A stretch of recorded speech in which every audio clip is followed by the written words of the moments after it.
తిరుపతి శ్రీ పద్మావతి మహిళా యూనివర్సిటీలో ఈవీఎంలు భద్రపరిచిన స్ట్రాంగ్ రూమ్ వద్ద చంద్రగిరి టీడీపీ ఎమ్మెల్యే అభ్యర్థి పులివర్తి నాని గాయపడిన విషయం విదితమే.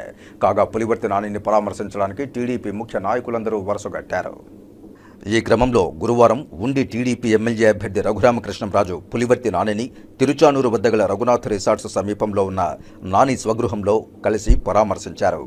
దాడి ఎలా జరిగిందో పులివర్తి నానిని అడిగి తెలుసుకుని ధైర్యంగా ఉండాలని చెప్పారు. ఈ సందర్భంగా మీడియా సమావేశంలో రఘురామకృష్ణంరాజు మాట్లాడుతూ చంద్రగిరి టీడీపీ ఎమ్మెల్యే అభ్యర్థి అయిన పులివర్తి నానిపై దాడి చేయడం హేయమైన చర్యగా అభివర్ణించారు. త్రుటిలో నాని శ్రీ వెంకటేశ్వర స్వామి వారి దయతో ప్రాణాలు కాపాడుకున్నారని గుర్తు చేశారు. ప్రశాంతమైన ఆధ్యాత్మిక నగరంలో ఇలా ఘటనలు జరగడం బాధాకరమని అన్నారు. ఈవీఎంలు భద్రపరిచిన స్ట్రాంగ్ రూముల వద్దకు మారణాయుధాలతో రావడం దారుణమని, ఇది ముమ్మాటికి పోలీసు వ్యవస్థ వైఫల్యమేనని ఆగ్రహం వ్యక్తం చేశారు. రాష్ట్రం నలుమూలలా జరుగుతున్న దాడులతో వైసీపీ వారు ఓటమిని ఒప్పుకున్నట్లేనని ఎద్దేవా చేశారు. 125 స్థానాలు కూటమి గెలవడం ఖాయమని ధీమా వ్యక్తం చేశారు. జూన్ 4వ తేదీ వరకు టీడీపీ నాయకులు, కార్యకర్తలు జాగ్రత్తగా ఉండాలని సూచించారు.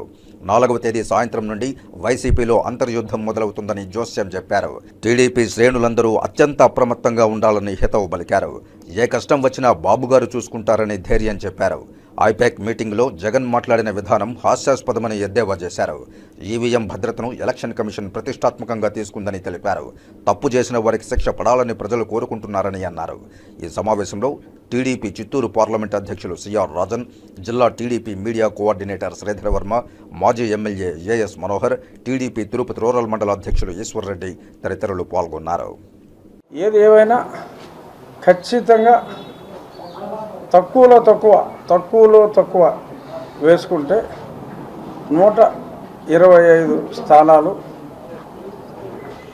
ట్రెండ్ ప్రకారం వెళ్తే, అంటే ఓటర్ టర్నౌట్ చూస్తే 150 పైగా స్థానాలు వచ్చినా కూడా ఆశ్చర్యపోవకల్లా. జగన్మోహన్ రెడ్డి గారు చెప్పారంట 150 స్థానాలు పైన వస్తాయని.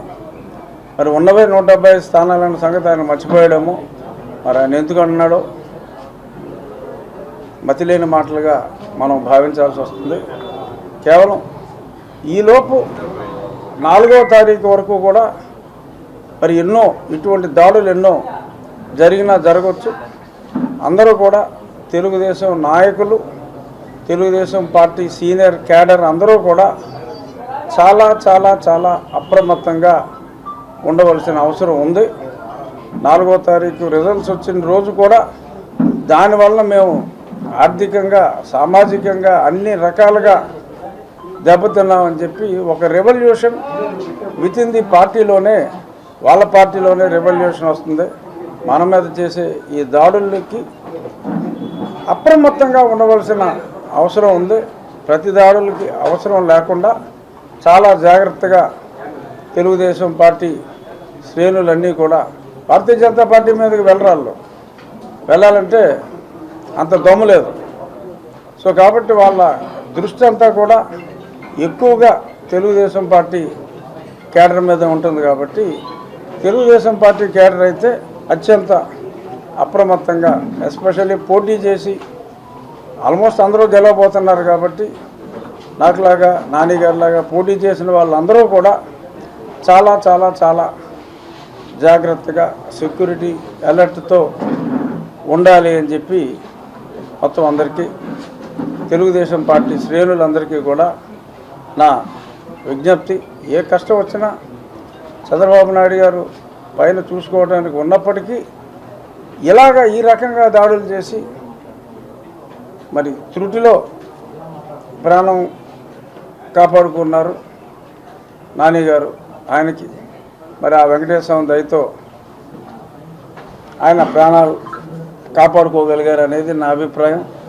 నన్ను కూడా అప్పుడు దారుణంగా నా పుట్టినరోజు నాడు హింసించినప్పుడు నేను ప్రార్థించింది వెంకటేశ్వర స్వామిని. అందుకనే నాకు అవకాశం ఉన్నప్పుడల్లా స్వామి దర్శనానికి వస్తూ ఉంటా. ఇప్పుడు కూడా ఎన్నికలైన తర్వాత 4-5 రోజుల తర్వాత రావాల్సింది. ఈ నాని గారి సంఘటన తెలుసుకొని వారిని కలిసి దర్శనం చేసుకోవడం కోసం నేను తిరుపతికి రావటం జరిగింది.